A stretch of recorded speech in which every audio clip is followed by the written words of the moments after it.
자, 됐어? 자, 내가 카메라 있다고 긴장하지 말고. 자, 너네 평소 하던 대로 대답 잘하면 돼. 서준이 일어나고. 서준이 일어나세요. 성범아, 자는 애들 카메라로 찍자. 그냥. 카메라 들고 찍자. 서준이 일어났어? 서준아, 물 마셨어? 네? 물 마셨어? 네. 물 마셔. 자, 독서 먼저 할 건데, 독서는 우리 시에서 몇 장 넘겨야 되지? 4장 정도 넘기면 나와. 5장 넘기면 나와.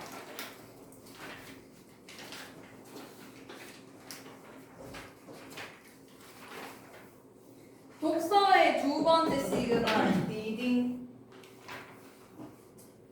1차 독해와 2차 독해를 구분하자. 1차 독해랑 2차 독해는 뭘까? 이거를 쌤이 읽을 때는 막 초벌 독해, 재벌 독해 막 이랬었거든? 이게 뭐냐면 처음에 1차 독해를 쭉 하고 그 다음에 너무 복잡하거나 어려운 부분들을 2차 독해를 하면서 기억이 안 나는 부분이나 필요한 부분들을 찾아서 독해를 하는 그런 실전 풀이 습관을 쌤이 오늘 가르쳐 주려고 하는 거야. 그래서 한번 읽어보면은 1차 독해는 처음부터 끝까지 한 번에 독해하는 것을 말하고 2차 독해는 문제 풀면서 기억 안 나는 것들을 찾으려고 다시 읽는 것을 말한다. 그런데 학생들 가운데 어떤 학생 아까? 우리만 그런 애 없을 것 같은데? 어떤 학생은 1차 독해 없이 지문을 문제에 따라서 부분적으로만 보는 이런 것을 발췌독이라고 하는데 이런 발췌독이 지금 습관이 잡히면 안 돼. 1학년 때. 현우같이 현우야. 현우 발췌독 해? 필요한 것만 찾아서 읽어? 서준이가 그거 그렇게 살면 안 돼. 아, 근데 누구야? 발췌하면 안 되고 올바른 독해 습관이 아니에요. 학년이 올라갈수록 뭐냐면 지문에 대한 이해를 바탕으로 풀어야 하는 문제가 많이 출제되기 때문에 처음부터 끝까지 맥락을 쭉 파악을 하면서 읽어야지 전체 내용을 이해를 할 수가 있어. 반면에 1차 독해를 너무 열심히 하는 학생도 있어. 한 지문 읽는데 7분씩 걸리는 사람, 8분 걸리는 사람, 너무 오래 걸리는 사람 없어?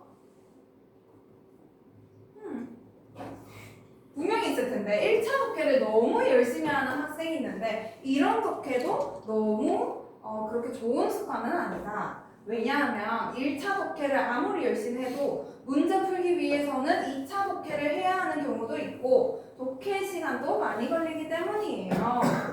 그래서 근데 쌤은 발췌독하는 친구보다는 지금 지문 읽는데 좀 오래 걸리는 친구가 오히려 습관 교정하기는 좋다고 생각을 해. 왜냐면 이게 발췌독하면은 처음부터 끝까지 쭉 이해하는 연습이 좀 덜 돼 있다 보니까 나중에 지문을 의미를 이해하면서 읽는 연습을 따로 해야 되거든? 근데 이 친구 한 지문 읽는데 8분씩 걸리는 친구는 그래도 속도를 조금만 열쌤이 옆에서 좀 봐주면은 빨리빨리 읽을 수 있도록 속도가 단축된단 말이야. 그러니까 너네도 처음에 지문 읽는데 시간 너무 많이 걸린다고 걱정하지 말고 이제 독서 문제를 많이 풀 거잖아? 걱정하지 말고 일단은 이렇게 풀면서 정확성을 확보를 하고 그 다음에 문제를 많이 풀어보면서 속도를 높인다고 생각을 해. 처음부터 너무 빨리 읽으려고 하지 마. 그러면 1차 독해 할 때는 어떻게 읽어야 되냐? 어렵고 상세한 과정이나 복잡한 내용이 나오는 단락은 자세히 보지 말고 쓱 한번 흘릴 정도로만 지문을 읽으면 된다. 이게 그냥 이런 게 있구나 하고 넘어가는 게 아니고 그래 오케이 이거는 이거 이게 이거랑 연결되는 것 같으니까 이게 무슨 질량을 계산하는 식이구나. 근데 얘를 뭐 F는 MA 이거를 다 이해를 할 필요는 없고 그냥 이 정도 있구나 하고 넘어간 다음에 문제에서 다시 물어보면은 다시 돌아와서 여기서 단서와 함께 연결을 지어서 읽어야 된다는 거지. 문제가 나온 다음에 2차 독해하면 되고 문제가 안 나오면은 완전 땡큐고. 특히 기술 과학 지문은 대부분 너무 복잡한 과정이 나오는데 그 부분에서 활용을 하는 거를 쌤이랑 연습을 할 거예요. 자, 쌤이 독서 문제 딱 봤을 때 여기서부터 읽으라고 했어? 성범아. 쌤이 독서 지문 봤을 때 제일 먼저 어떻게 하라 했어? 첫 문장. 진짜? 거짓말. 기억나는 사람? 독서 안 한 지 너무 오래됐나? 내신한다고?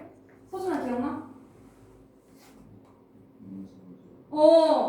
처음에 문제가 어떻게 나와 있는지 보는 거야. 어머 근데 이거 왜 이렇게 다 비어 있어?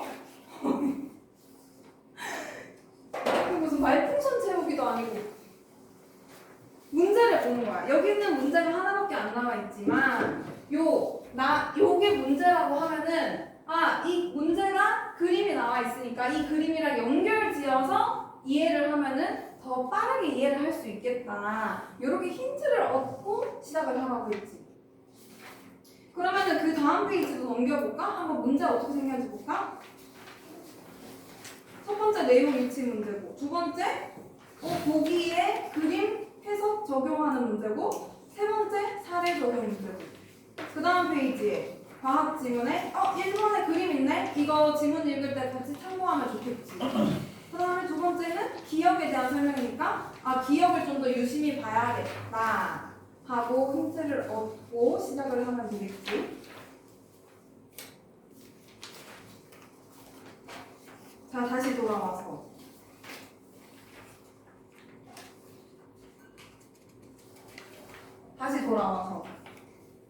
그림을 그럼 먼저 보면은 얘가 뭐야? 삐삐삐삐삐 카메라처럼 생긴 거. 얘가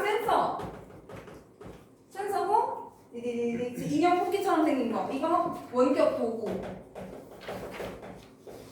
그리고 뒤에 이 안테나처럼 생긴 거 통신 수단. 그 다음에 리을 요게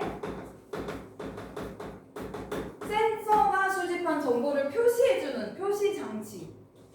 그리고 얘는 제어 장치.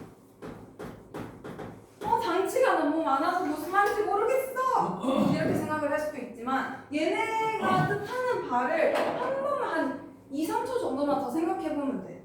센서, 너네 센서 막 차량 센서라고 하잖아. 센서 이렇게 감지하는, 탐지하는 수단의 센서라고 하잖아. 그럼 센서는 뭔가 반응이 이렇게 자극이 들어오면은 탐지를 하는 기계겠구나. 원격 도구, 우리가 원격이라고 하면은 그 직접적으로 움직이는 거 말고 멀리서도 움직일 수 있게 만드는 도구를 얘기하는 거잖아. 그렇게 움직이겠구나. 통신 수단은 통신하는 수단이고, 제어 장치는 제어하는 장치이고, 표시 장치는 표시하는 장치네. 아무래도 기계가 할 수 있는 기본적인 기능들을 다 갖췄네. 이렇게 생각하니까 단어가 그렇게 어렵게 느껴지지 않지, 그렇지?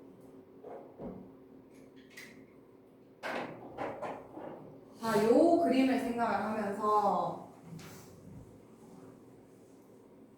글을 같이 읽어봅시다. 쌤이랑 같이 읽어보고 그 다음에 뒤에 문제는 너네 스스로 한번 풀어볼 거야.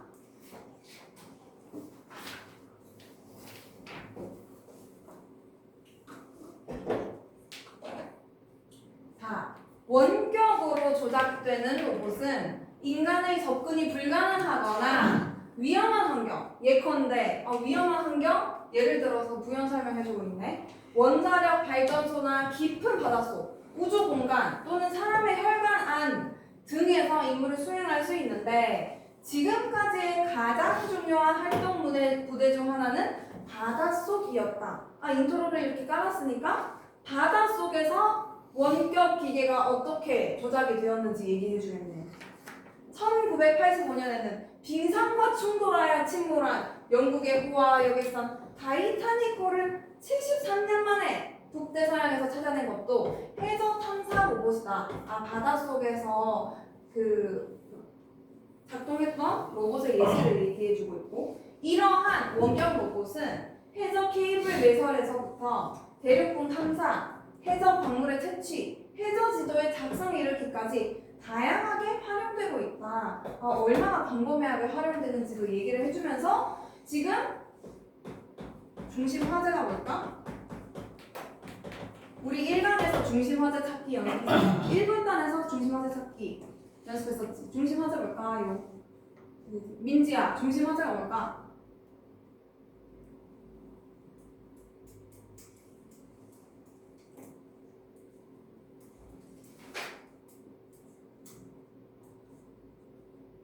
힌트. 원격. 뒤에 두 글자. 그치. 원격 로봇. 원격 조작 로봇에 대해서 얘기를 하겠지. 이 로봇이 어떻게 돌아가는지를 한번 봅시다. 원격 조작 시스템은 기본적으로 센서, 원격 도구, 표시장치, 제어장치, 통신수단의 5가지 요소를 갖추어야 한다. 쌤이 이렇게 열거돼 있으면 뭐라고 했어?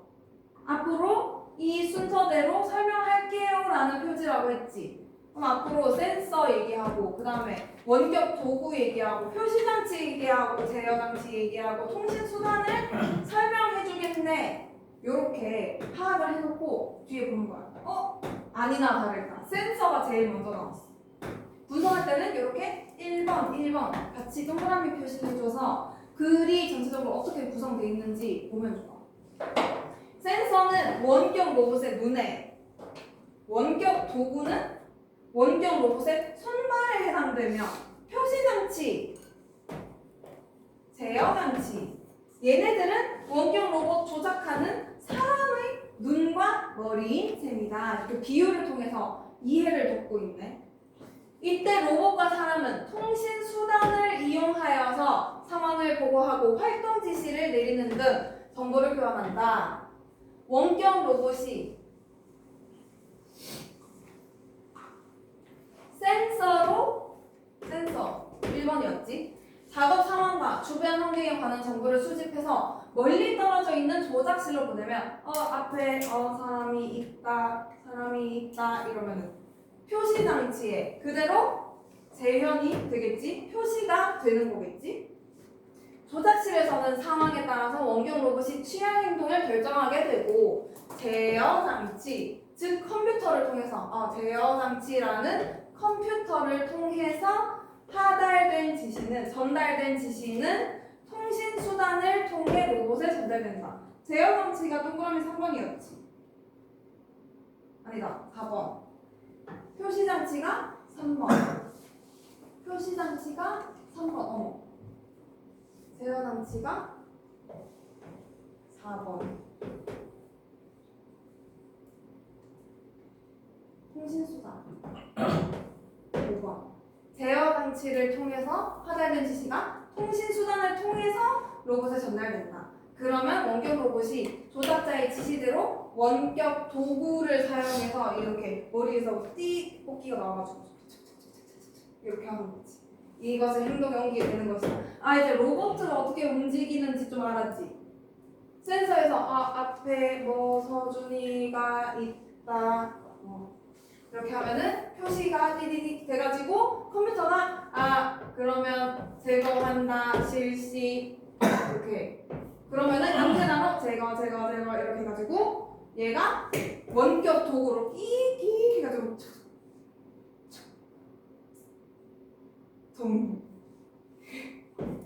제거를 하는 거야.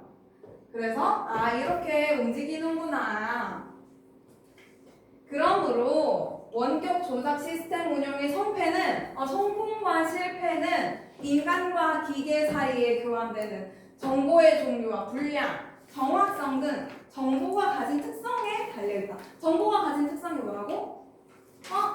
어떤 정보가 전달되는지, 앞에 사람이 있는지, 물건이 있는지, 어떤 정보가 전달되는지, 분량, 내가 이 앞에 사람이 10명이 있는데 10명의 정보를 다 전달할 건지, 그리고 앞에 서준이가 있는 게 맞는지 아닌지, 이런 것들을 정보가 가진 특성이라고 하는데, 여기에서 이 로봇이 제대로 움직이는지 아닌지가 결정이 된다는 거지.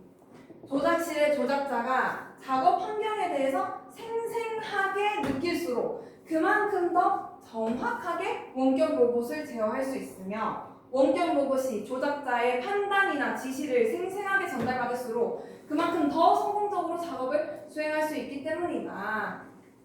그러니까 내가 서준이가 내 바로 앞에 있는지 한 1m 떨어져 있는지 정확하게 알아야지 로봇 그 장치가 나와가지고 이렇게 제거를 할 거 아니야, 그치? 그러니까 생생하게 느낄수록 더 성공적으로 진행을 할 수 있다. 근데 원격 조작 시스템이 완벽에 가까워지면 조작자가 착각에 빠지기도 한대. 무슨 말이지? 쌤이 헷갈리는 말 있으면은 거기서 멈추지 말고 그 다음 문장으로 넘어가라고 했지. 왜냐면 뒤에서 부연 설명을 해줄 가능성이 높으니까. 즉, 원격 로봇이 어떤 물체를 다루고 있을 때 조작자는 자신이 작업을 직접 하고 있다고 생각을 하게 된대. 그래서 결과적으로 자신이 그곳에 실제로 존재하는 것 같은 느낌을 갖게 된다. 아, 이게 착각에 빠진다는 것의 의미이구나. 즉이라는 말로 부연 설명해주고 있으니까 이걸로 이해했고, 그래서 여기에 연관된 원격 존재 기술은 인간이 원격 조작 시스템을 통해서 조작자와 거의 동일한 가상의 존재를 구현하는 기술로 조작자와 원격 로봇 사이에 완벽한 상호작용을 통해 이루어진다. 내가 로봇한테 전달하고 로봇도 나한테 전달하고 상호작용을 통해서 이루어져. 이러한 원격 존재 기술에 의해 구현된 가상의 존재를 뭐라 그래? 원격 존재라고 하는데. 그럼 마지막 분단은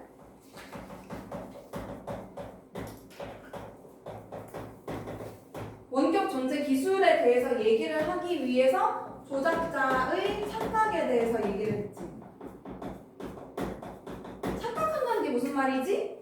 고민해봤는데 우리가 1차 독해를 할 때 너무 깊게 생각하지 말고 뒤에 부연 설명을 통해서 이해를 한 다음에 아, 그렇구나. 그래서 원격 존재 기술이란 이런 거를 오히려 살려서 진짜 요 앞에 존재하는 듯한 상호작용을 만들어주는 기술이구나. 이렇게 만들어진 존재가 원격 존재구나. 라는 요 키워드 이해까지 1차 독해로 충분히 할 수 있었어. 그러면 2차 독해는 무슨 말일까? 2차 독해는 이제 이렇게 그림이 나왔을 때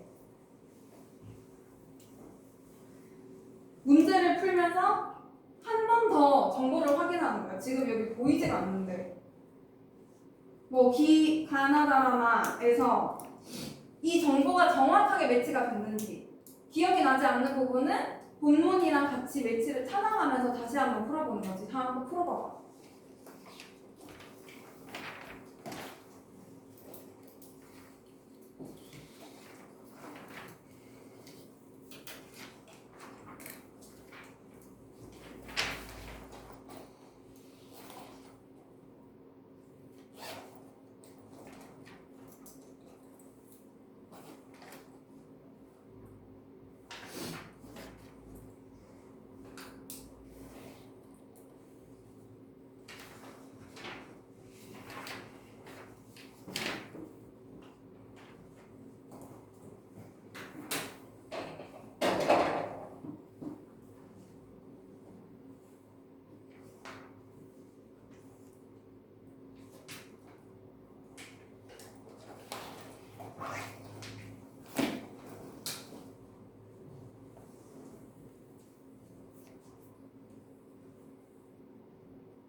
민지 추워?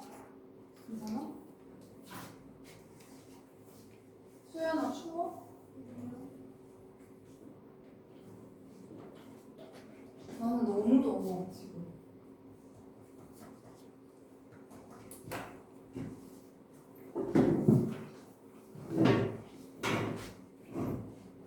정답 몇 번? 2번.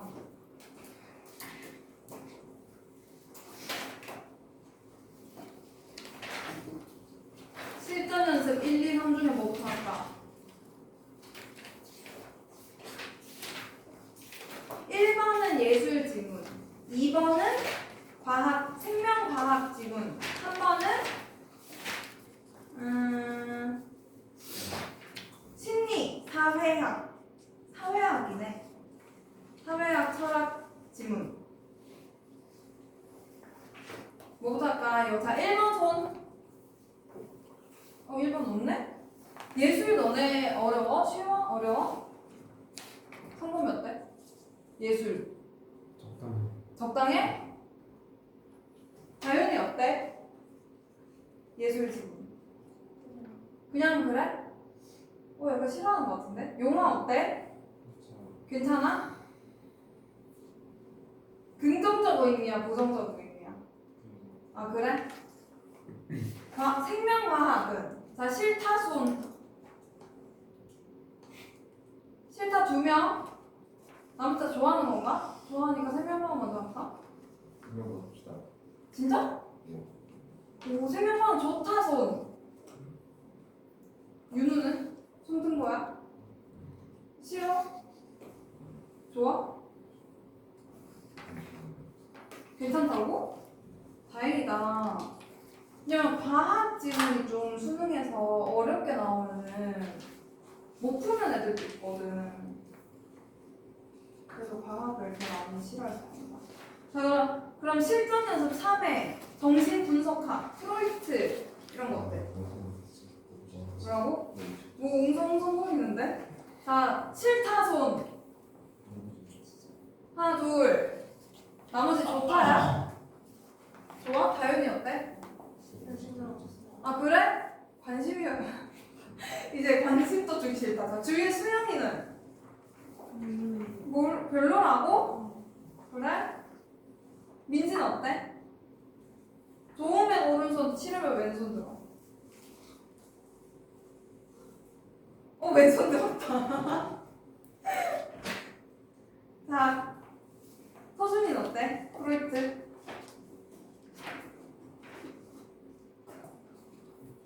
괜찮아? 좋으면 오른손, 싫으면 왼손.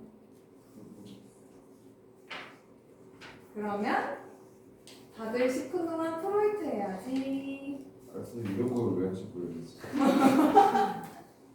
뭐라고? 이런 거는 왜? 아니 너네가 싫어하는 거 해야지.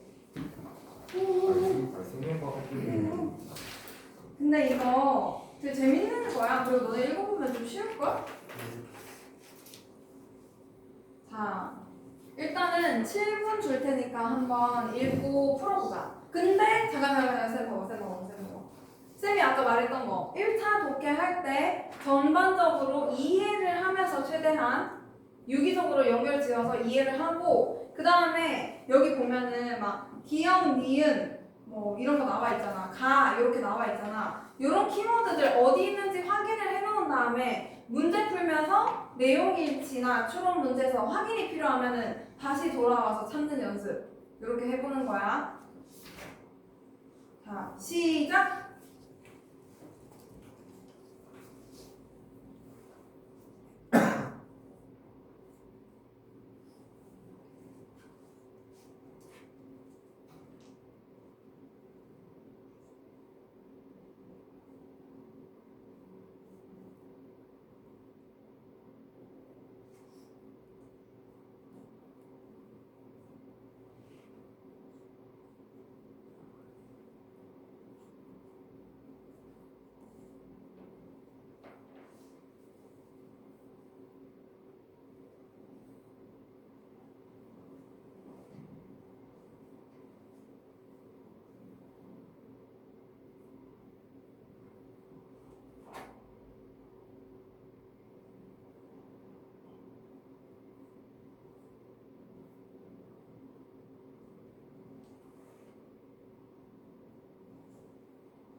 약간 졸려 보이시는데?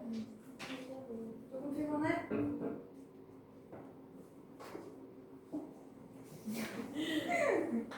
피곤하면 어떡해.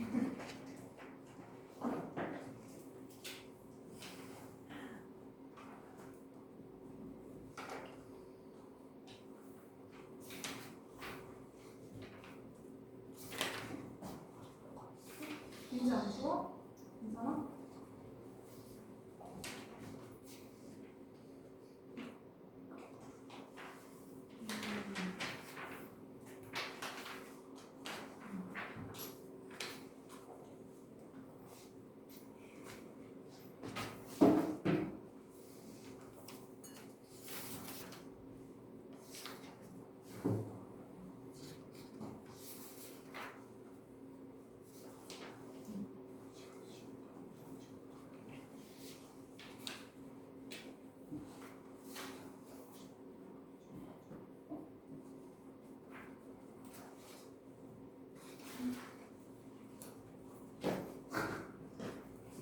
왜? 뭐 왜?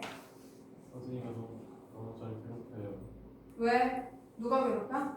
선생님이요. 서진이가 왜 괴롭혀? 계속 저보고 5등 될 거라고 하고 있어요. 아 진짜? 그 몇 점인데? 5등 클리어. 어디야? 그럼 맞는 말이네. 내신 말고요. 아 수능? 예. 뭘 수능 3년 뒤인데 3년 뒤에 잘 나오려고 학원 다니는 거지. 저안 그랬는데. 진짜? 찍을 안 먹었어요. 찍어도 5등급 안 나온다고? 내신. 내신? 5등급 나올 수도 있어. 수능은 근데 좀 긴장해야 돼. 내 친구가 신들도 오는 있어. 의대를 가려고 했는데 걔가 수학을 진짜 잘했거든. 수능고사 다 야! 걔가 수학을 진짜 방금 뭐라 했어? 걔가 뭐 잘한다 했어? 수학이. 그치? 수학을 진짜 잘했는데 국어를 약간 한국어는 그냥 한국어인데 왜 따로 배움? 이러면서 왜 공부함? 이러면서 건방을 떨다가 수능 때 국어가 5등급이 나와서 재수를 그런 친구. 그러니까 상위권으로 갈수록 국어가 약간 발목을 잡아. 그래서 국어를 너네한테 고등학교 1학년 때부터 평소에 좀 해놓으라고 하는 이유가 나중에 국어한테 발목 잡히면 안 돼서 그래. 국어한테 발목 잡히잖아? 그 1교시를 망치면은 2교시, 3교시, 4교시까지 다 망치는 거야. 우리 스타트를 잘 끊어야겠지, 그치?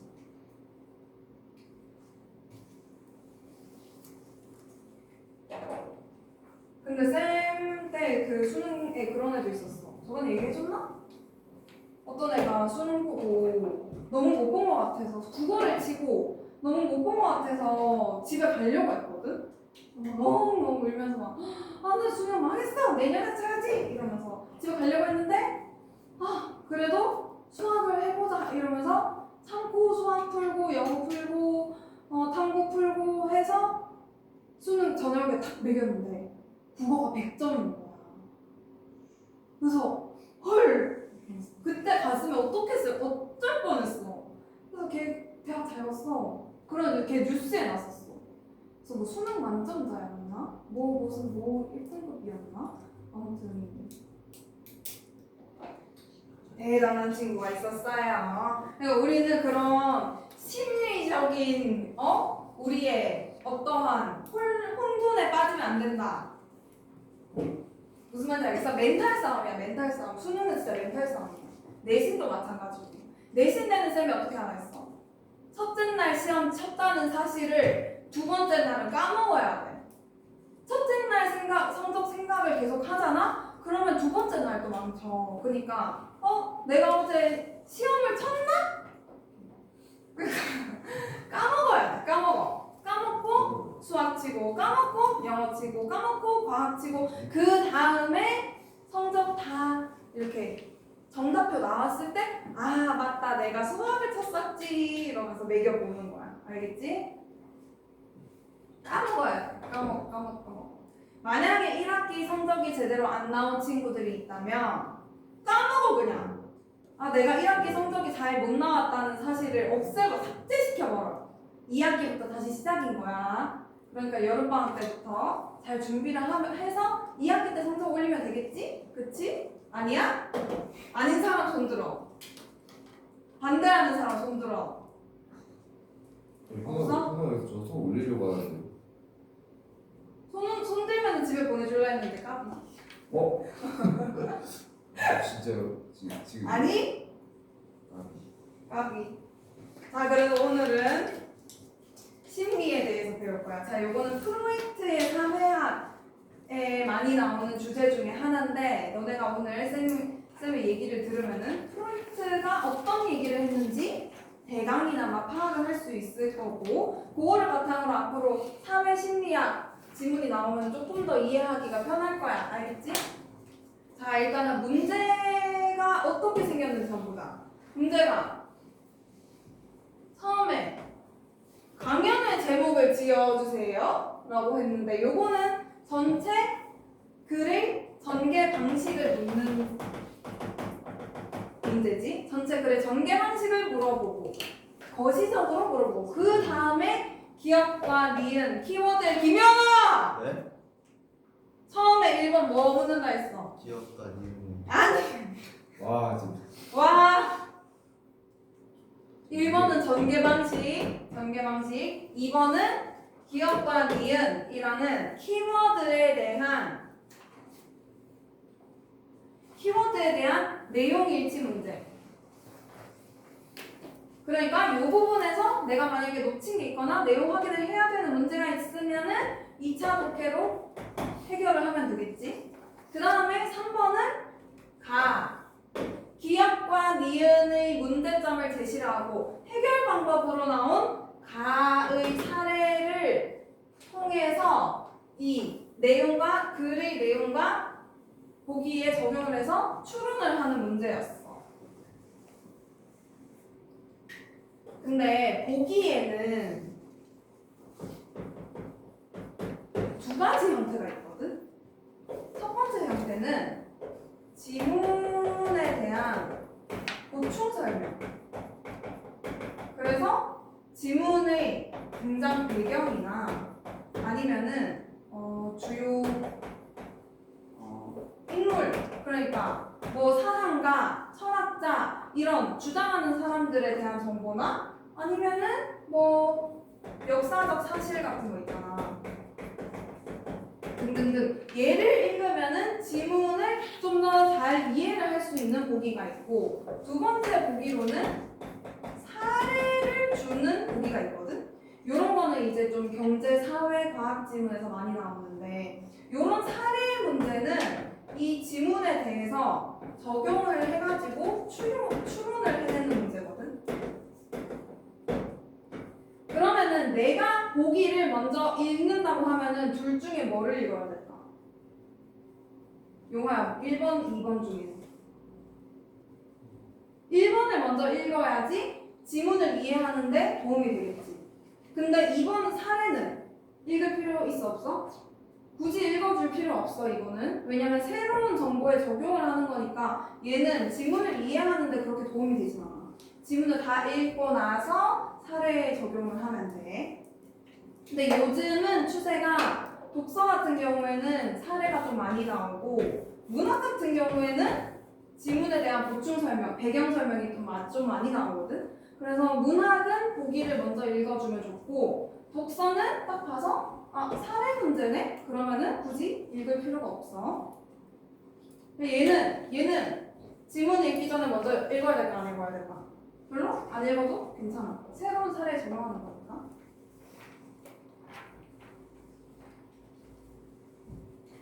그러면 문제가 이렇게 나왔으니까 전체적인 흐름을 파악을 하고, 그 다음에 기업과 니은의 각각의 특징을 이해를 하고, 그 다음에 가를 제대로 이해를 해놓고 풀면 되겠다. 그치?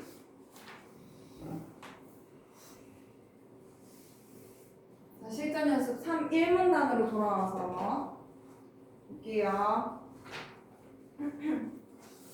상당한 심리적 어려움을 겪고 있는 사람의 문제를 해결해주는 전문적 과정으로 그 이론은 250여 개에 이른다. 그 이론은 대한 이론이겠지? 상담 이론이 250개가 있대. 이 중에서 250개의 상담 이론 중에서 정신분석적 상담, 인간 중심적 상담, 인지행동적 상담이 대표적이라 할 수 있다. 이렇게 열거해놓은 거 이제 전개 방식을 유추할 수 있겠지. 처음에 정신분석적 상담 얘기할 거고, 그 다음에 인간 중심적 상담 얘기할 거고, 마지막으로 인지행동적 상담 얘기할게 라고 전개 방식을 지금 얘가 살짝 깔아주고 있는 거야. 인트로로. 그러면 어떻게 얘기를 하는지 보자. 1890년대에 프로이트라는 사람이 있었는데, 프로이트가 사람의 감정과 행동을 어떤 원인이 작용한 결과로 봤대. 그러니까 우리가 쌤이 이렇게 화를 내는 거, 수업을 하는 거, 이것도 선생님 안의 내면에 어떤가가 작용을 해가지고 이렇게 행동을 하는 걸로 본 거지. 그러면 그 원인이 뭐야? 그 원인을 정신적인 것에서 찾으려 했다. 아, 그렇구나. 여기서 정신적인 게 뭔지 막 깊게 생각할 필요 없어. 왜냐면 뒤에서 설명을 해주니까. 프로이트는 정신적 원인의 실체를 과거의 경험들로부터 형성된 무의식에 두는 정신분석적 상담을 시도하였다. 이따 끝까지 읽어볼게. 이에 따르면 상담자와 내담자가 오랜 기간 관계를 맺으며 과거의 경험과 감정을 거리낌 없이 털어놓고 상담자가 그것에 담긴 의미를 해석해주면 내담자가 자신의 무의식을 이해하고 받아들이게 되어서 심리적 문제를 해결할 수 있다는 것이다 라고 했는데, 이 부분이 조금 까다로웠지? 프로이트라는 사람은 인간의 무의식 안에 잠재된 어떤 욕구나 욕망 같은 것들이 행동으로 발현된다고 했어. 그래서 프로이트는 어릴 때 형성됐던 무의식적인 것들 있잖아. 예를 들어서 부모와의 관계. 나중에 어차피 너네가 고3 때 배우겠지만 뭔가 어머니에 대한 사랑, 아버지에 대한 사랑, 뭔가 인정받지 못한 데서 오는 결핍, 그거를 어릴 때 느꼈던 게 나중에 성인이 되어서도 행동으로 발현된다고 본 거야. 그래서 프로이트가 봤을 때 이 사람들이 가지고 있는 무의식이 요 과거의 경험들로부터 만들어지는데, 요것들을 지금 하는 행동을 다시 추론해서 나아가면 이 무의식을 발견할 수 있고 얘를 이해하고 받아들이게 되면은 문제를 해결할 수 있다. 요렇게 봤어. 프로이트도 나중에 정말 재밌는 지문이 많이 나오는데,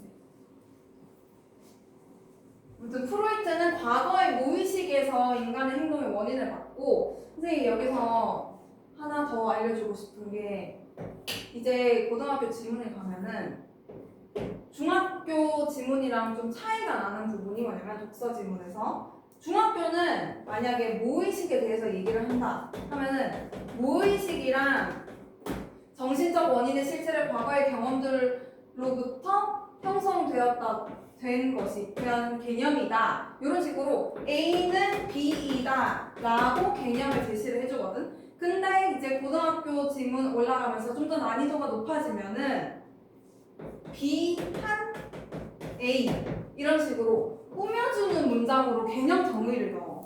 그래서 나중에는 너네가 이걸 잘 못 찾거든? 지금은 딱 보이니까 잘 찾는데, 나중에 막 과학기술 지문 이런 거 가면은 공진이 뭐지? 진동이 뭐지? 주파수가 뭐지? 설명해 준 적이 없는데 왜 그냥 넘어가지? 이렇게 생각이 들 수 있단 말이지. 근데 요 앞에 꾸며주는 문장으로 들어가 있다는 거를 지금부터 분석을 해낼 줄 알아야 돼. 무의식의 정의가 뭐야? 정신적 원인의 실체가 과거의 경험들로부터 형성된 것이다. 이렇게 볼 수 있어야 된다는 거지. 그 다음에 이 문단으로 가서 1940년대 로저스는 요 프로이트가 프로이트가 인간을 과거의 경험에 의해서 형성되는 수동적인 존재로 파악한 것에 반발을 했대. 쌤이 저번에 학자가 여러 명 나오면은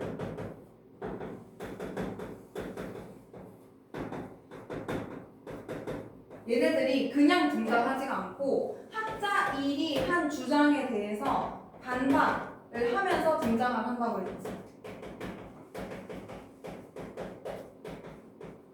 프로이트가 무의식에서 해답을 찾았는데 그러면은 우리가 어릴 때 용화야. 어릴 때 내가 무의식이 다 입력이 된 거면 우리 인간 너무 수동적인 거 아니야? 너무 수동적이야. 그래서 거기에 반발해서 인간을 자신의 가능성과 잠재력을 발견하고 실현할 수 있는 존재로 간주하는 인간 중심적 상담을 주장을 했다. 프로이트는 가정 중심적이었어. 정신분석적 상담이었고, 얘는 인간 중심적 상담을 주장했다. 얘는 사람은 외적으로 부여된 가치에 맞추어 살려고 하기 때문에 자기가 타고난 가능성과 잠재력을 발견하지 못하고 심리적 문제를 겪는다고 보았다. 계속 옆에서 너는 뭐 돈을 많이 벌어야 돼. 너는 뭐를 해야 돼. 이런 가치에 맞춰서 살려고 하다 보니까 내 스스로 내 안의 잠재력을 발현을 하지 못한다고 생각하는 거야. 그래서 상담자가 내담자를 대할 때 가식이나 거칠을 없는 진솔한 태도를 보여. 그래서 안녕하세요 이러고 안 하고 안녕? 이렇게 하나? 모르겠어. 구체적으로 어떻게 했는지 모르겠지만 어쨌든 가식이나 거칠애도 없이 진실한 태도를 보이고 어떠한 전제 조건을 달지 않고 그냥 이야기 들어주고 세심하고 정확하게 이해해주는 공감적 태도를 취한다. 상담자가 이러한 태도를 일관되게 어제도 공감해주고 이번 주도 공감해주고 그 다음 달도 공감해주고 계속 공감해주면은 내담자가 상담하는 사람이 자기 자신을 의미 있게 만드는 것은 바로 자신이라는 것을 깨닫게 되어서 외적으로 부여된 가치들을 스스로 해체하여 심리적 문제를 해결할 수 있다는 것이다. 그러니까 만약에 용화가 선생님한테 상담을 받으러 왔어. 근데 내가 인간 중심적 상담을 하는 사람이야. 그러면은 용화의 성적이 어떤지,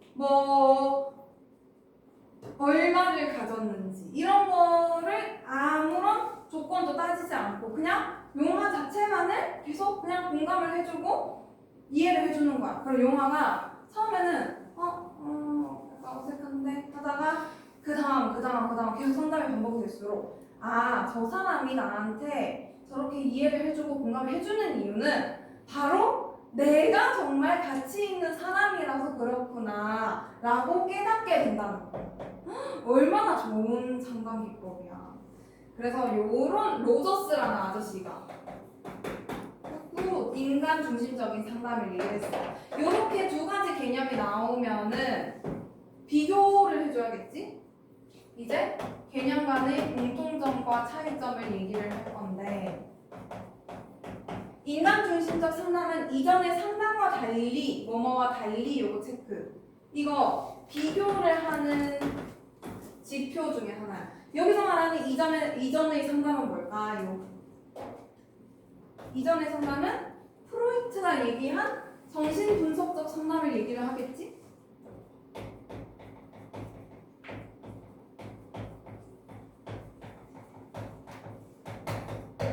이전의 상담과 달리 상담 기법보다는 여기서 비교를 대놓고 해줬네. 상담 기법보다는 상담 태도에 문제 해결보다는 내담자 자체에 초점을 두었다. 쌤은 이렇게 비교해놓은 거 있잖아. 이거 1차 독해할 때 이렇게 표시해놓고 그 다음에 이 이론 간의 비교 문제가 나오면 다시 와서 찾아봐. 왜냐면 이건 진짜 출제자가 문제를 내고 싶어서 비교를 해놓은 부분이거든. 그리고 독서 지문에서는 이런 개념 간의 비교를 진짜 좋아해. 하나 메모를 해볼까? 상담 기법보다는 상담 태도.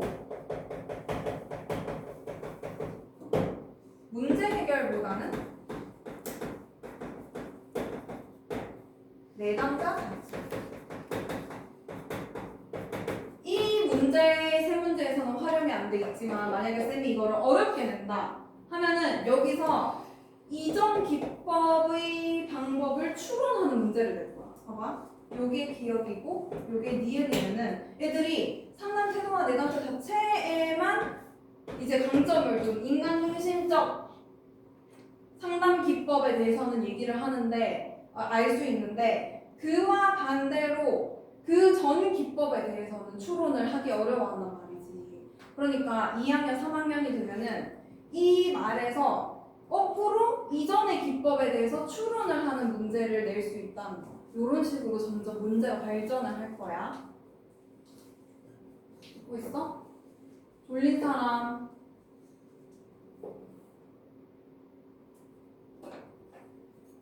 졸린 사람 있으면 집에 보내줄라 했는데 저럴 줄 알았어.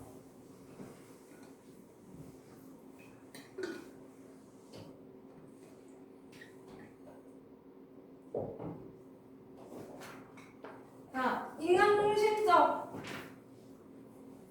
상담, 정신분석적 상담 한계점을 얘기를 한 다음에 세 번째 방법이 나오겠지.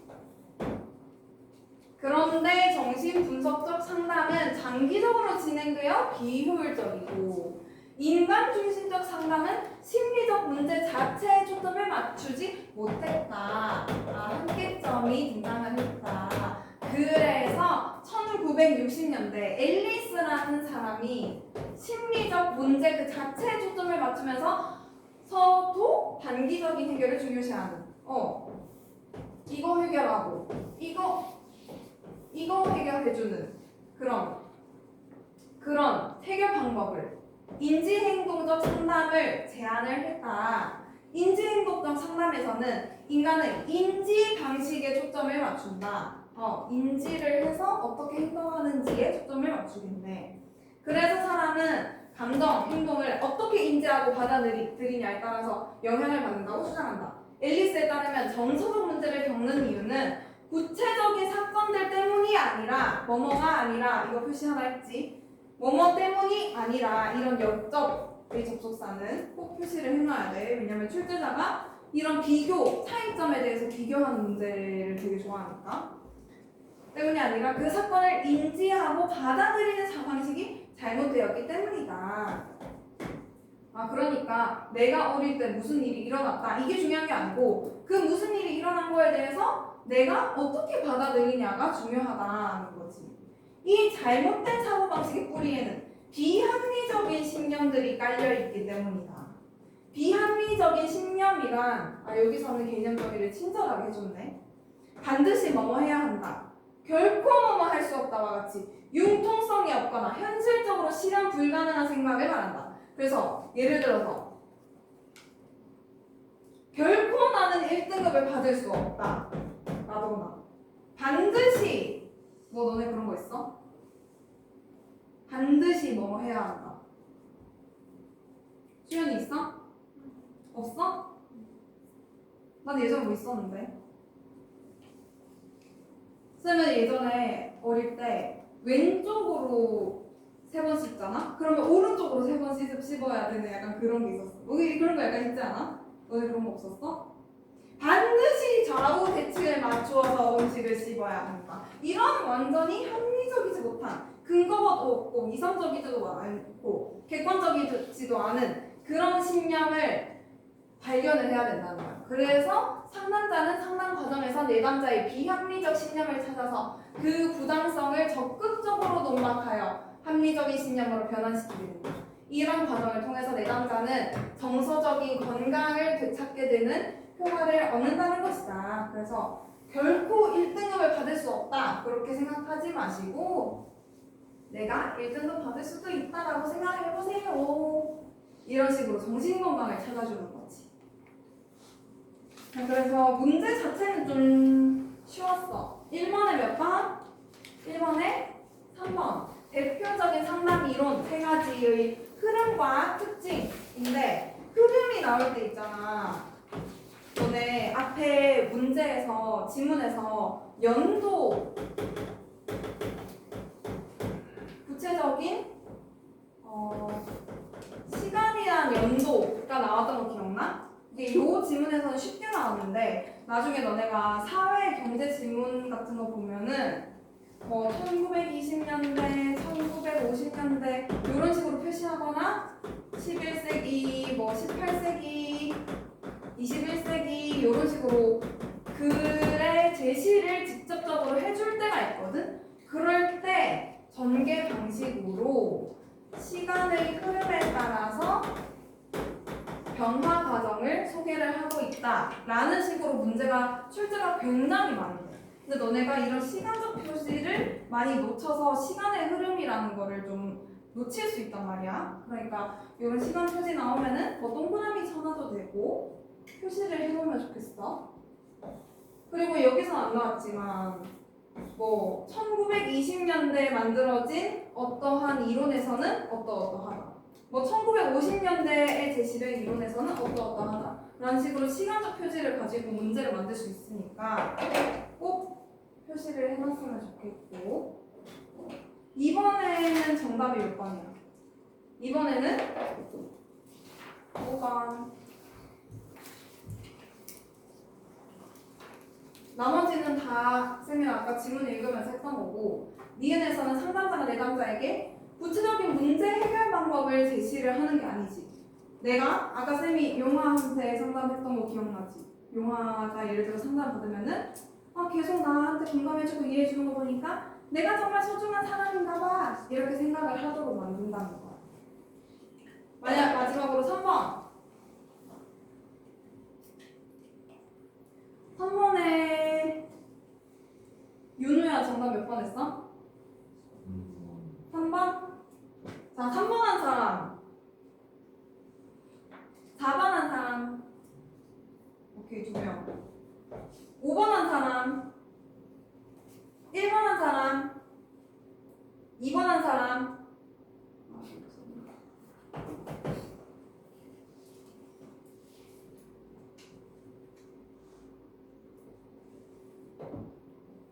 자,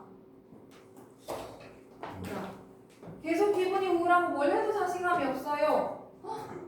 그래, 참 안타깝구나. 무슨 일이 있었던 거니? 자, 내담자 누가 할래? 자, 서준이 내담자 해. 내담자. 저요? 이거 읽어. 선생님 요즘 계속 기분이 우울하고 뭘 해도 자신감이 없어요. 그래, 참 안타깝구나. 무슨 일이 있었던 거니? 지난 학생회장 선거에서 낙선한 이후로 즐겁더래요. 저는 제가 당선될 줄 알았거든요. 제가 부회장이었으니 당연히 학생회장이 되어야죠. 너는 반드시 당선돼야 한다고 생각하고 있구나. 여기서 반드시 당선돼야 한다는 게 앞에서 말한 비합리적인 신념에 해당이 되는 거지. 반드시 무엇해야 한다. 반드시 나는 당선이 되어야 한다. 라는 신념을 가지고 있다는 거를 요 상담자 선생님이 발견을 해주는 거야. 그런데 모든 사람이 늘 당선이 될 수는 없는 게 아니겠니? 이 신념을 깨주고 있네. 내담자. 선거에는 당선될 수도 있고 낙선할 수도 있다고 생각해봐. 그러면 낙선으로 잠깐 기분이 상할 수도 있지만 금세의 원래 네 모습으로 돌아올 수 있을 거야. 생각해보니까 바로 또 그러면은 서준이는 낙선한 것 때문에 기분이 꿀꿀하고 우울하다고 생각하니까 맞는 말이고 상담자는 B가 가져온 긍정적 효과를 가르쳐준다? B가 뭐였지? 학사회장 선거에서 낙선한 거의 긍정적 효과가 아니고 뭐뭐 해야 한다, 반드시 해야 한다를 비합리적 신념을 고쳤을 때의 긍정적 효과에 대해서 얘기를 하니까 정답은 2번.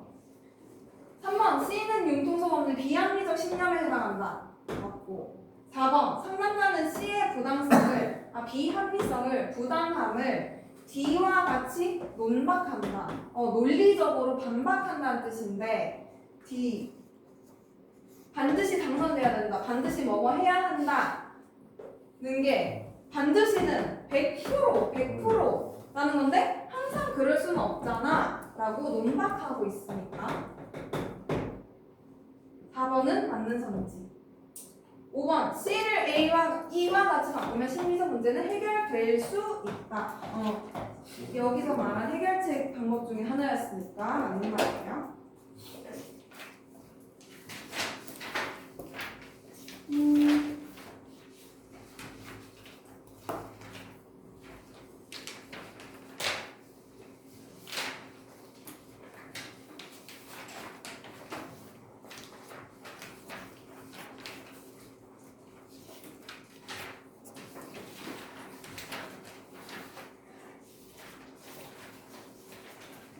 나머지 실전 연습 1번, 2번은 숙제.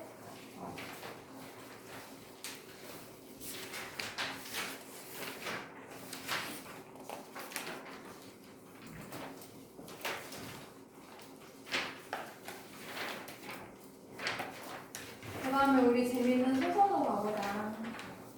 와, 재밌겠다.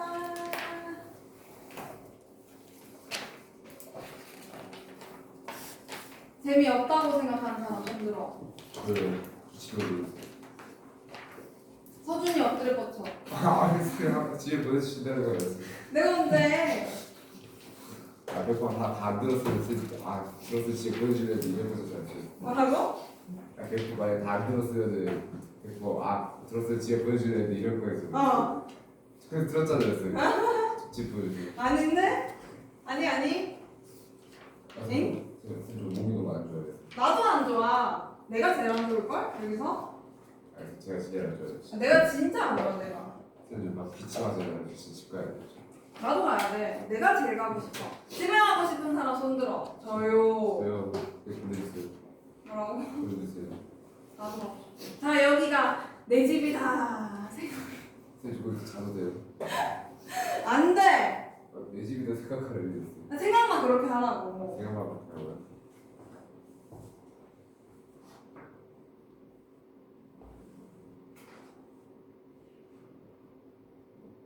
근데 양호원이 무슨 노래 불렀어?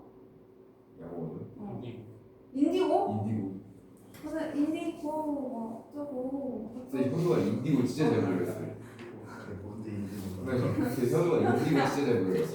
노래 한번 불러봐. 인디고가 뭐야? 뭐라고? 아닙니다. 또 뭐 불렀어? 인디고 말고. 아침에 아침에? 아침 아침에. 네. 선생님 너희는 해. 현우가 진짜 인디고 진짜 잘 불렀어요. 한번 불러봐. 아니 인디고가 뭐예요?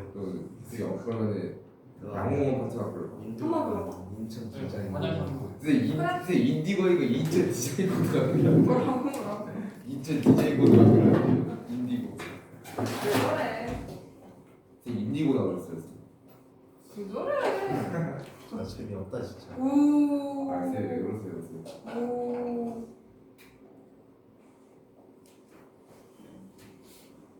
자, 소설의 두 번째 시그널 해봅시다. 다들 수업 더 듣고 싶다고 해가지고 쌤이 정말 힘이 나. 정말 고마워 얘들아. 하고 싶다고요? 아 선생님 저 준수업 후가 몇 점? 뭐라고? 중으로 수업 듣는다고? 제 몸도 완전 치과니까. 안 돼. 자, 소설도 아까 시와 마찬가지로 보기를 참고를 해서 어떻게 해석을 하는지 오늘 좀 더 연습을 할 거예요. 수연아, 알겠죠?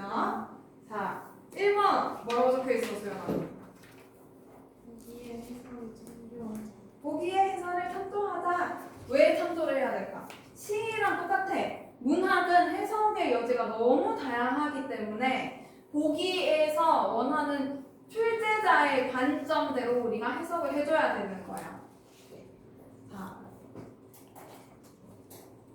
그러면 우리가 요 예제를 읽어볼 건데 쌤이 그 다음 페이지에 있는 보기를 먼저 넣어놨거든. 보기를 먼저 읽고 그 다음에 그 보기를 참고로 해서 소설을 읽어보자. 자, 전통적으로 땅은 가족과 지역 공동체의 경제적 기반이었다. 전통적으로 뭐뭐가 나온다. 전통적으로라는 말이 나오면은 이건 독서에서 되게 많이 쓰는 전개 방식인데 전통을 제시를 한다는 거는 항상 현대와 비교를 하기 위해 제시를 하거든. 그래서 전통적으로라는 말이 나오면은 이따 현대의 바뀐 가치관이랑 비교하겠구나 이렇게 예측을 하면서 읽으면 좋아. 전통적으로 땅은 가족과 지역 공동체의 경제적 기반이었다. 가족과 지역 공동체는 땅을 공동으로 경작하는 행위를 통해서 그 공동체의 그 공동체 할 때 그는 뭐야? 지역 공동체의 물질적 그리고 정신적인 삶을 영위해 왔다. 그것은 생명과 삶의 원천이고 화합과 공존이라는 삶의 가치를 학습하는 공간이기도 하다. 그러면 그것은 뭐야? 뭐를 의미하는 거야? 땅이지 땅. 땅은 이러한 공간이다. 그러나 아니나 다를까? 근대 산업화 이후에 어떻게 가치관이 변했는지 얘기해주고 있네. 근대 산업화 이후의 땅은 이익을 창출하는 수단, 도시적 삶의 공간으로 변화하였고 그에 따라서 땅에 근원을 둔 정신적인 가치는 무너지게 되었다. 전통적인 가치가 무너지게 되었다. 붕괴되었다. 라는 비판의식을 지금 담고 있으니까 이런 보기의 비판의식을 바탕으로 이 소설에서 전통적으로 땅에 대한 인식이 어땠는지 그것들이 근대 산업화 이후에 어떻게 변화했는지 어떻게 이익을 창출하는 수단으로서 본연의 가치를 잃어버렸는지를 파악하면서 읽어야겠지.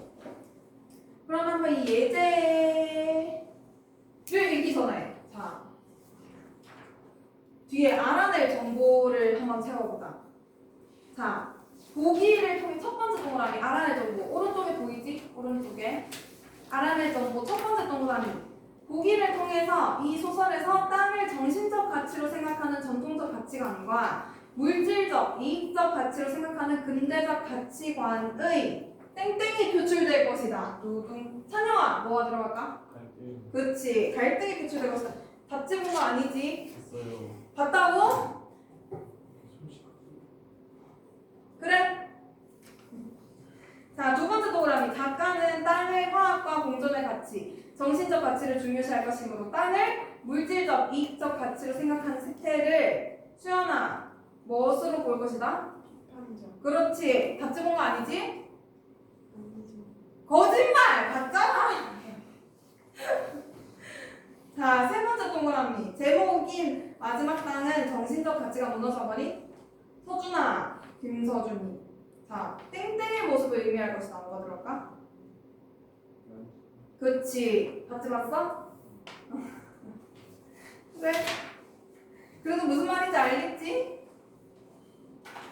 자, 예제를 쌤이 한 3분 줄 테니까 도시적이고 물질적인 삶의 모습이 드러난 부분과 예전의 가치를 지키려고 하는 인물의 모습을 비교해가면서 읽고 문제를 풀어봐. 시작. 선생님 네. 다른 시간에 돼요. 안 돼도 아까 쉬는 시간 안 가고서 뭐해? 물과 씹었는데. 안 돼. 제가 물 줄게, 물. 제가 샘물까지 떠올게요 대신. 안 돼. 왜요? 저 세상 마음을 왜? 돌려서? 네. 이제 샘물까지 떠다드릴게요. 안 돼, 안 돼. 자, 물 줄게. 안 된다. 먹도록 해주시면. 둘 다 빨리 문제 풀어. 일단 문제 다 풀고 가. 아까 시요? 전 너도. 졸려서 못 풀 것 같은데. 한 번만 카메라 꺼봐. 아니, 제가 끄지 마. 껐어? 응. 저거 왜냐면 다시 연결하기 힘든데. 일시정지 있죠. 어? 일시정지 하면 돼요. 일시정지? 제가 일시정지 해봐. 내가 써줄게. 아니 제 부담감 좀 심한데. 현우는 내가 컵 10억 줄 테니까. 아,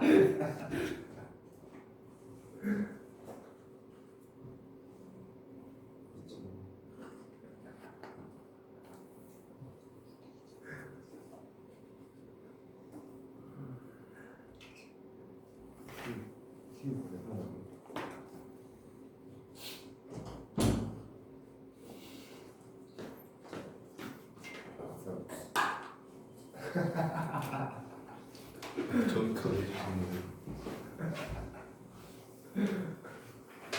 조용. 다시 좀 시끄럽게 하세요. 지금 문제 풀잖아, 애들.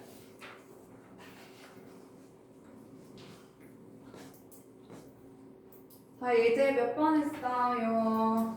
틀린 사람 한 명이라도 있으면 해석하고 넘어가야지. 아, 그래?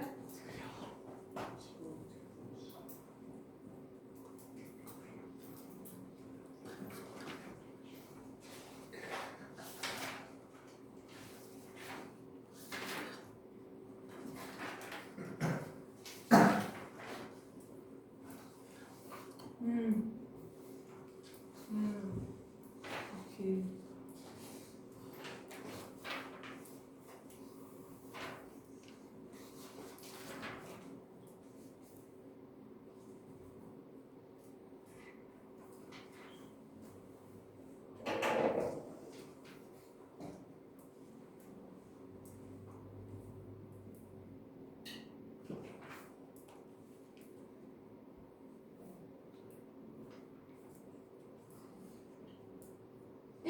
정답 몇 번? 윤우야 정답 몇 번? 그렇지. 왜 4번이야? 어디가 틀렸어? 조화가 아니고 전통적인 딸의 가치를 지키고 싶어 하는 거지. 아니야. 쌤이 틀렸나 봐. 윤우가 설명해줘. 도시적 삶의 가치를 어. 공헌하는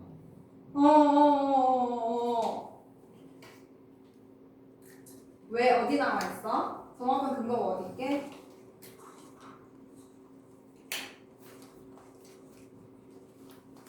여기.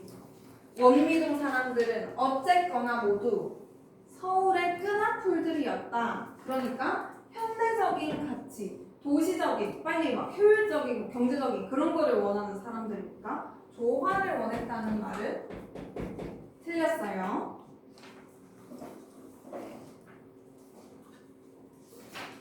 그 다음에 선생님이 아까 보기 문제에서는 지문을 읽을 때 도움을 주는 정보들이 포함되어 있는 보기도 있고 그렇지 않은 보기도 포함되어 있는데 문학에는 좀 제목을 그 보기를 통해서 지문을 이해를 돕는 애들이 많아. 그래서 항상 문제가 어떻게 생겼는지를 먼저 봐야 돼. 이거를 보면은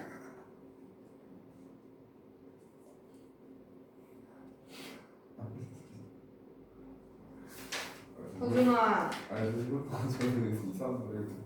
아, 진짜 아무 말도 안 돼. 김현우 이거 읽어. 인간님 그 다음에 선지. 아야. 아, 선지. 하지마. 쌤이 카메라 켜고 있어서 참는 거야 진짜로. 카메라 없어요. 제가 이쪽 들어갑니다. 진짜 너 지금 쌤 욕 한번 시원하게 해주세요. 듣고 싶어요. 안 돼. 왜요? 카메라 켜고 있잖아. 그럼 저희랑 했으면 한 1000번 더 하셨잖아요. 내가 언제 그랬어? 성범아. 아니 저희랑 하실 때는 그 욕 엄청 많이 하시면서 내가 언제 욕을 엄청 많이 해? 서준아 내가 욕했어? 서준아. 아니 다니지 말고 저희랑 할 때요. 저희랑 할 때. 너네가 선생님이 이렇게 차분하게 수업을 하기 힘들게 만들잖아. 어? 쌤한 30초에 한 번씩 욕하셨던데. 야, 너 그렇게 거짓말하지 마. 아니 진짜요. 거짓말을 하고 하고 있어. 나는 그런 거 못해. 그래서 쌤이 거짓말 하시고 있는 것 같은데. 내가 뭐? 너 진짜 숨 쉬듯이 거짓말 한다. 너? 너 지금 서준아. 네. 닭한테 쪼여. 네? 닭한테 쪼여봤어 너? 저요? 아, 실제 다음 시간에 닭 데리고 온다. 닭. 저닭 좋아해요. 진짜 닭 데리고 온다. 우리 할머니 닭 키워. 저 좋아해요. 진짜로? 네. 살아 있는다. 여기 튀김만 말고. 네, 튀김. 튀긴다가 나도 좋아해. 저닭 좋아해요. 가지마.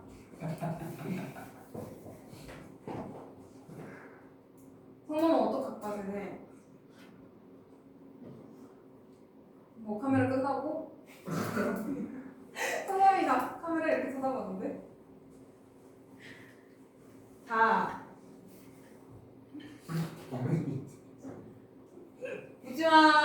웃지마. 왜? 왜? 안 있었어. 웃지마. 자, 보기에서 공간이 어떻게 나와 있어?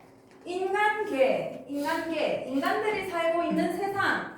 그 다음에 신성들이 살고 있는 선계. 현우야. 그 다음에 다시 어디로 돌아와? 인간계로 돌아오지. 인간계에서 근데 어떤 묘런 공간에서 어떤 사건이 펼쳐지고 있어? 양생이가 남전산으로 막 피난을 가. 전쟁을 피해서 막 가. 그런데 신성계에서 양생이 도사를 이렇게 만난 거야. 땡땡땡땡 도사를 만나가지고 인간계로 다시 돌아오면서 도사와 헤어진다. 무슨 얘기인지는 모르겠지만 전반적으로 공간이 어떻게 변화하는지 그리고 어떻게 사건이 변화하는지는 알 수 있겠네. 그치? 자, 알아낼 정보를 한번 채워보자. 그 뒷페이지로 가서 알아낼 정보. 공간의 변화와 함께 사건의 변화가 한눈에 정리되어서 땡땡땡 파악을 쉽게 하고 있다. 다윤아, 땡땡땡 파악 뭘까요? 봤지? 네. 그래, 거짓말 안 했으니까 맞은 거. 자, 두 번째 동그라미. 각 공간에서 벌어지는 땡땡을 구분하는 문제가 출제될 수 있을 것이다. 사건. 오, 봤지? 알았어. 진짜? 네. 또 거짓말 치. 쌤이 저못 믿으세요, 쌤. 너 이제 신뢰를 잃었어. 양치기 소년, 양치기 소년. 저는 왜 나왔어요? 자, 요거를 바탕으로 요 구운몽을 읽고 문제를 풀어볼 건데 여기 되게 독특한 구조로 돼 있어. 그래서 인간계에서 일어난 사건과 신선계에서 일어나는 사건, 그 다음에 다시 인간계로 돌아오는 요 전개 과정을 보기와 연결을 지어가면서 한번 읽어보세요. 3번 줄게.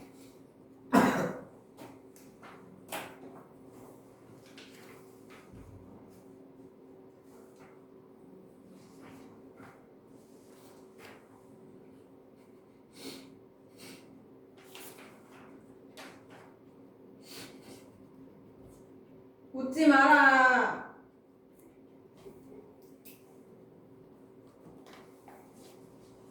강서준. 힘든 거다 뺏겨요. 뭐라고? 힘든 거다 뺏겨요, 쌤.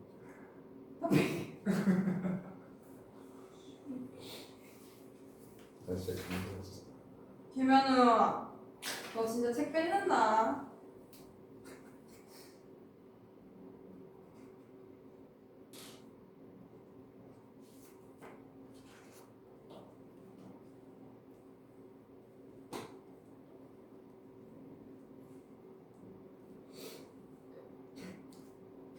웃지 말라 했다.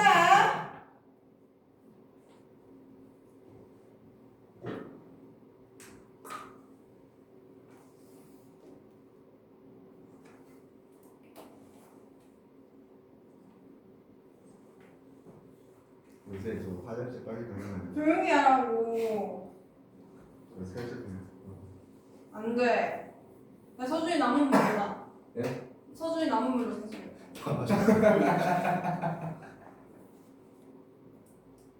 웃지 말라.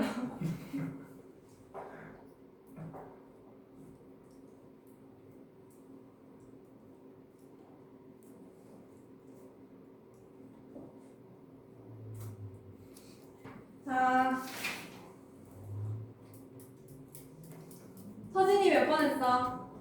저요? 어, 아직 풀고 있습니다. 그래. 너 왜 웃어? 아 미션 도전 알려줬어요. 뭐? 여기 답이 있어요 여기. 아니, 야, 몰라서 다른 애들 안 보냐고. 너네가 생각하고 풀어보란 말이야. 아니 저 풀고 있어요. 조용히 해, 조용히 해. 애들 지금 문제 풀잖아. 어디서 제가 말할 게 없어. 진짜 어버이였어요.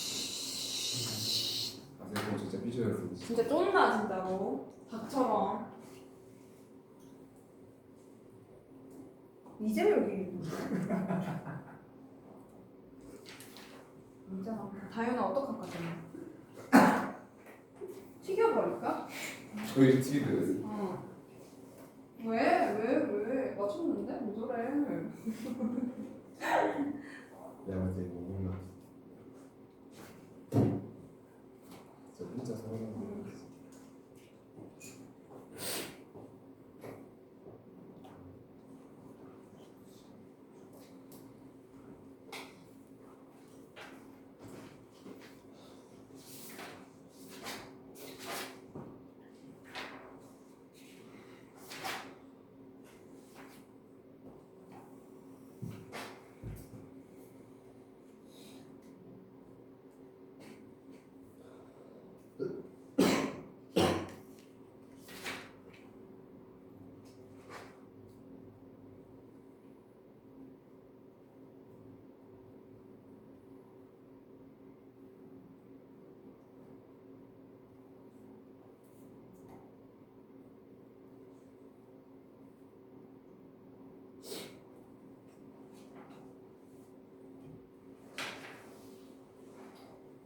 자, 요거는 정답은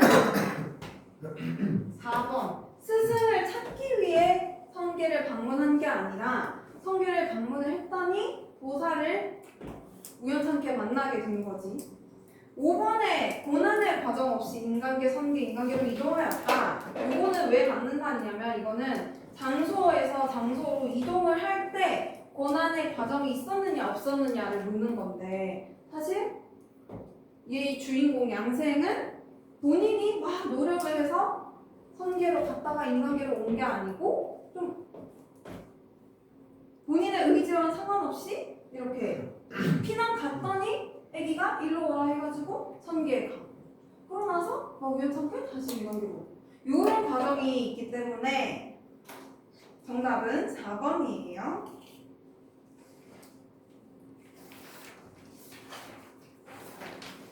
그 다음에 영영전을 볼 건데 이건 정말 약간 어려워요. 아니 정말 뭐라지 슬픈 사랑 이야기야. 슬픈 사랑 이야기.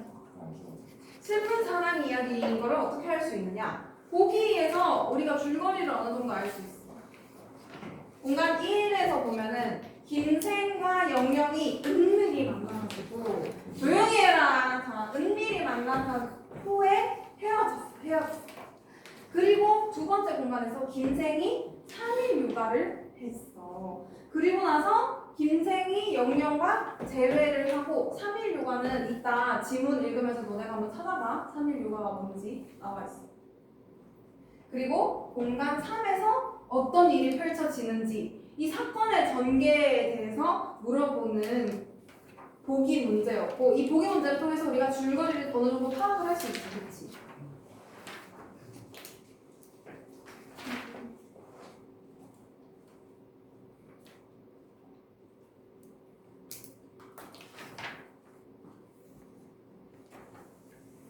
줄거리까지만 쌤이랑 같이 읽어볼까? 왜냐면 우리 1강에서 줄거리를 통해서 어떤 거를 파악해야 되는지 쌤이랑 같이 연습했었지. 성범아 줄거리 통해서 뭐를 파악해야 돼?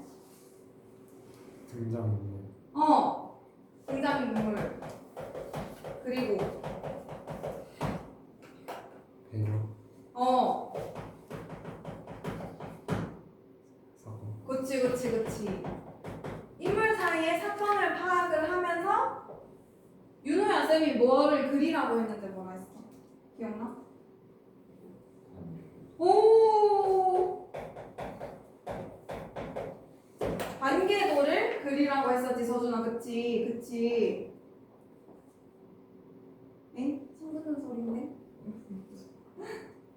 기억나지? 관계도를. 아, 소중히 1강 안 들었구나. 관계도를 그려야 돼. 그래서 왜요? 관계도란 무엇인가? 인물 간의 관계를 나타내는 지도 같은 거야. 젊은 유생인 김생은 회산군의 궁녀인, 자, 둘이 사랑을 하니까 하트를 그려주는 거야. 궁녀 영영이를 길거리에서 우연히 보고 "헉, 너무 예쁘잖아!" 사랑에 빠졌어. 그는 하인인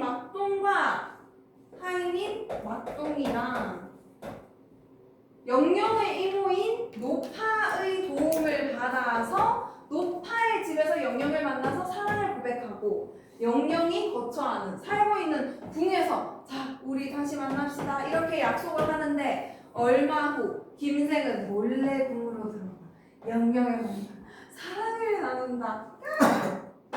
자, 우리 관계도를 이렇게 그려놓고 이제 줄거리를 통해서 "헉, 얘가 지금 몰래 궁녀인 영영이를 만나서 사랑을 나누는구나" 이렇게 파악을 하고 사건이 본격적으로 전개되는 거를 읽기 시작하는 거지. 영영이는 궁녀잖아. 궁녀는 왕의 여자거든. 그러니까 외간 남자를 만나서는 절대 안 돼. 얘네가 지금 금기를 깨고 만나고 있는 거야. 어떻게 되는지 소설을 읽고 나서 적용 문제까지 풀어보자. 시작.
자유.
야, 사자성어 사전을 찾아보는. 아니 만수고에서 시험 보거든. 260개 중에 20개일 거예요. 아 그래? 근데 그 중에서 10개 안에 맞추면 빡빡하잖아요. 오늘 남으면 쌤이 12시까지 이거 다 외우게. 아예 괜찮아요. 너는 남아있다. 나는 바꿔드렸어. 다 했어? 아, 쌤 그리고 쌤 왜? 뭐? 왜? 그 2학기 때 사전공부 문제 끊어볼게요. 아 진짜? 네. 너네 1학기 때 사자성어 줬지? 예. 근데 왜 쌤한테 말 안 했어? 좀 몰랐으니까 그렇지. 그거를 왜 네가 판단해 나올지 안 나올지 사자성어 프린트 줬으면 쌤한테 이거 줘야지. 이제 나올 거니까 이제 지금 방금 준 거예요. 이거 시험 끝나고. 준 방금? 거예요. 오늘 시험 끝나고? 시험 끝나고 준 거예요. 시험 끝나고 준 거 맞지? 네, 그리고 2학기 때 나올 거다라고 말하실 거예요. 아 진짜요? 1학기 기말 치기 전에 쌤이 주신 거 아니지? 제가 안 주셨잖아. 서준이 또 거짓말. 이 얘도 틀렸어요. 일단 그러니까. 조용히 빨리 풀어가요. 숙제 못한 애들은 쌤이 봐줄 테니까 10시까지만 하고 가. 아 쌤, 근데 저는 솔직히 그냥 봐주셔야죠. 저 6문제인데. 이거 열성 문제. 그러면 이렇게 하자.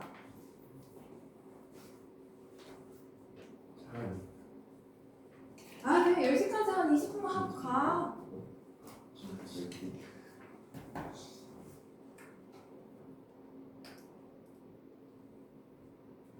자, 1번에 몇 번? 3번. 괜찮아요.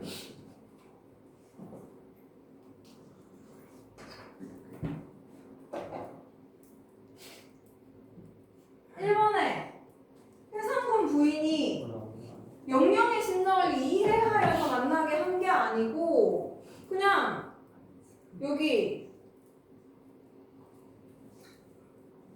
부인이 술로 인한 갈등을 염려를 해서 어디 갔어? 어디 갔어?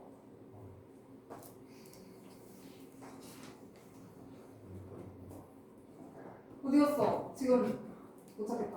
자, 어쨌든 술로 인한 갈등을 염려를 해서 만나게, 아니, 그러니까 우연찮게 만나게 된 거지, 그치? 그럼 1번 정답은 1번. 나머지는 다 내용일치 문제니까 지문에서 확인할 수 있는 말이야. 2번은 정답 3번. A와 B는 배경묘사를 통해서 인물의 정서를 표출하고 있는 틀렸습니다. 배경묘사 하는 부분은 따로 없어. 배경묘사를 하려면은 화자가 관찰하고 있는 자연적인 아니면은 뭐 자연물뿐만 아니고 지금 관찰하고 있는 이런 시야 안의 모습들을 묘사를 해야지 배경묘사가 되는 거야. 나머지는 뭐뭐 일까? 뭐뭐 했으랴? 뭐 요런 말을 찾아보면은 확인할 수 있고 현우야 2번 상대방에 대한 공경의 자세 나타나 있는 거 맞고 4번에 A에서 당부의 어조를 B에서는 비탄의 어조 너무 슬프고 한탄하는 그런 어조를 느낄 수 있다. 5번 A는 상대방의 미래를 축원하고 있고 미래를 기원을 해주고 있고 잘 살아라 해주고 있고 B는 자신의 과거를 떠올리고 있다, 회상하고 있다. 이것도 맞는 말. 3번은 정답이 몇 번이요? 몇 번이 이게? 아 선생님 진짜 말했어요. 저 진짜 왜? 저 맞추면 좀 레전드 거예요. 3번의 정답 5번. 조용. 자, 기억에 나타낸 김세기 신정이 가장 잘 형상화된 것은 1번 요런 선지들은 이제 학교 내신에서 조금 어렵게 나온 선지들이랑 비슷한 유형이지. 다른 작품들 넣어놓고 비슷한 감정 찾는 거. 그래서 오늘 계속 같이 하면서 연습해 볼 거야. 1번에 요거를 지금 다 읽을 수는 없어. 자, 요거 1번은 어떤 정서냐면 음악을 통해서 외로움과 한을 달래며 위안을 얻고자 하는 심정을 의미를 하고 2번은 임을 간절히 그리지만 끝내 만나지 못하는 것에 대한 절망과 한을 이야기를 하는 것입니다. 적는 사람 있으니까 잠깐 기다려.